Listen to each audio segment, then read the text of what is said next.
It's springtime in Arizona, and that means prepping the garden. So this year we added sand and decomposed horse manure from our very own horses. As we're getting ready, we have spread everything out. My husband spent time rototilling the garden some more and more, and then we even watered it overnight to be able to rototill it yet again to get everything ready. Hi, I'm back. So over the weekend we got a lot accomplished. I have the garden all tilled up. My peppers and my tomatoes are back and they look like they're gonna survive the transplant. My trellis is painted. My asparagus and strawberries are planted. And then I planted strawberry seeds and what is left of my wheelbarrow over in the corner. So this afternoon I have some more to get in the garden if I can. I don't know how much I'm going to get to, but I always do sunflower seeds along this row, or a row of sunflower seeds along this fence. And then this year my husband asked for corn. We'll see how that goes. It hasn't been successful in the past, but who knows, maybe it'll be better.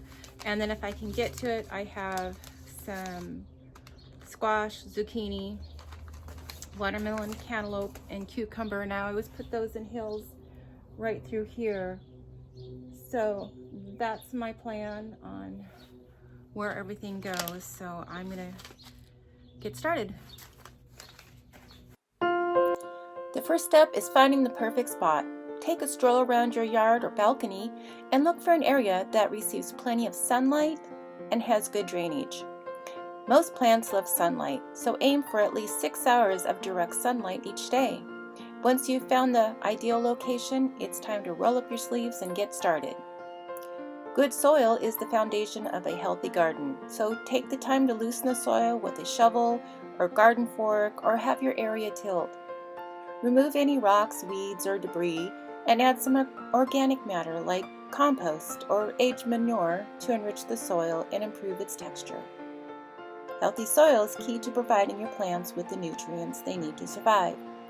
Next up, it's time to choose the plants you want to grow. Consider factors like your climate, the amount of sunlight your garden receives, and the size of your space. Are you dreaming of a colorful flower garden, a lush vegetable patch, or a fragrant herb garden? Whatever you decide, make sure to select plants that are well suited to your growing conditions and that you'll enjoy caring for throughout the season.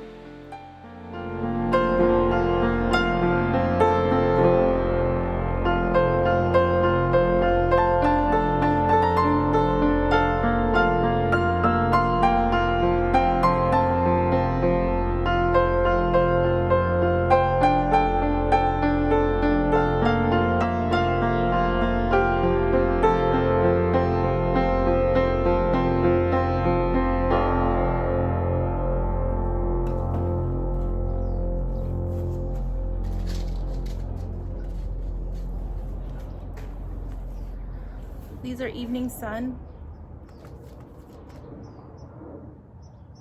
and they should get about 6 feet tall. So when they get tall, one of the benefits of having it next to the fence is I can tie a line from about that post down towards the end, and then they can lean on that line and not fall over. Before you start digging, take some time to plan out your garden. Consider how much space each plant will need to grow and arrange them accordingly. You can create rows, raised beds, or even mix different types of plants together for a more eclectic look. Don't forget to leave room for pathways so you can easily access your plants for watering, weeding, and harvesting. With your layout planned out, it's time to start planting. Dig a hole for each plant that's slightly larger than its root ball. Then gently loosen the roots and place the plant in the hole. Backfill with soil and water thoroughly to help settle the soil around the roots. Take your time and enjoy the process. Planting a garden is a labor of love that requires patience and care. Once you your plants are in the ground, it's important to water them regularly to keep the soil moist but not waterlogged. Using a watering can or hose to water at the base of the plants, avoiding getting the foliage wet to prevent disease. Consider adding a layer of mulch around your plants to help retain moisture, suppress weeds, and regulate soil temperature. Organic mulches like straw, wood chips, or shredded leaves are great options. As your garden grows, it will need regular care and maintenance to keep it healthy and thriving. This includes watering as needed, monitoring for pests and diseases, and providing support for plants that need it, like tomatoes or climbing vines. Don't forget to keep up with weeding to prevent competition for nutrients and space. Spending a little time each day in the garden can be incredibly rewarding and therapeutic. Finally, sit back and enjoy the fruits of your labor.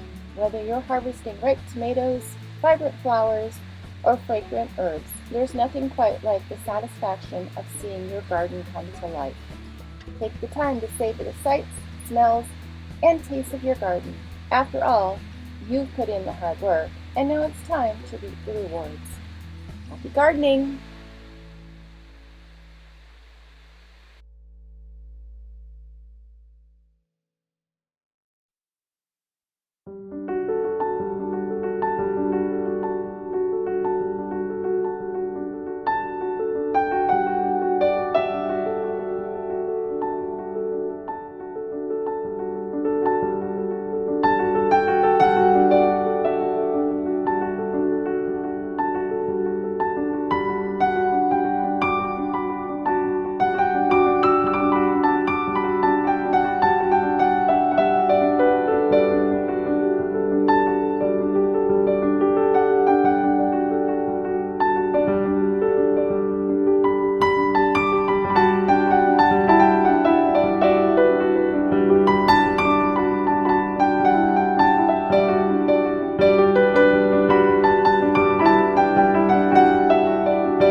Okay, so I'm gonna make some hills for my melons, my cucumbers, my zucchini, my cantaloupe, and my watermelon.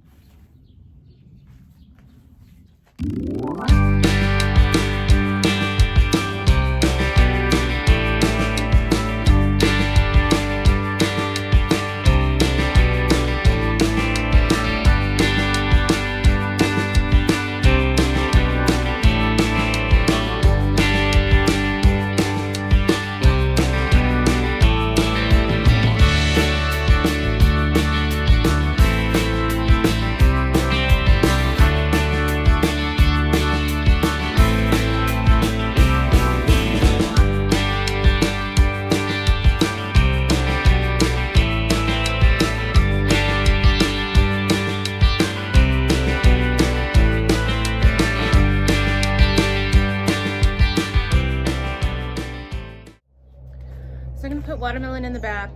I'm gonna do 2 hills. Now this takes 78 days to harvest. And these are only sugar babies, so they're not gonna get that big. But I'm gonna put them in the back so they have more room to spread out.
Now I've always started them in hills. It does say you can start them indoors, or it says, or sow a few seeds over a hill 9 to 12 inches tall and 2 feet across. That usually works. It's not exact. And then it says thin to 3 plants per hill. So I planted 5 seeds. We'll see how many come up, and then I will thin them out.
Okay, so these are my markers from years past.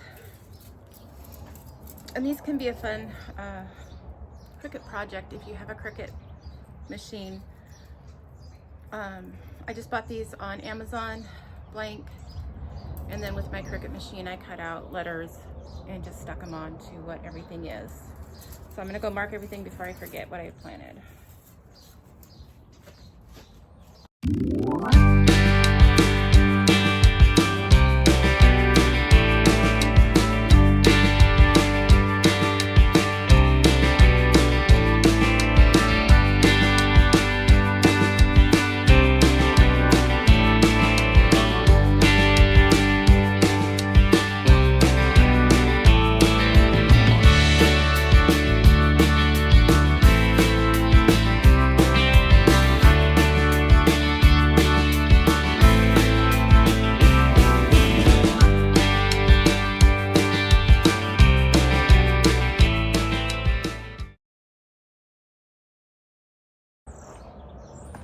So it looks like I'm a cantaloupe short and a cucumber short, which I must have them somewhere. And then I have one for my beans, but I don't have one for corn, so I'm gonna have to make some.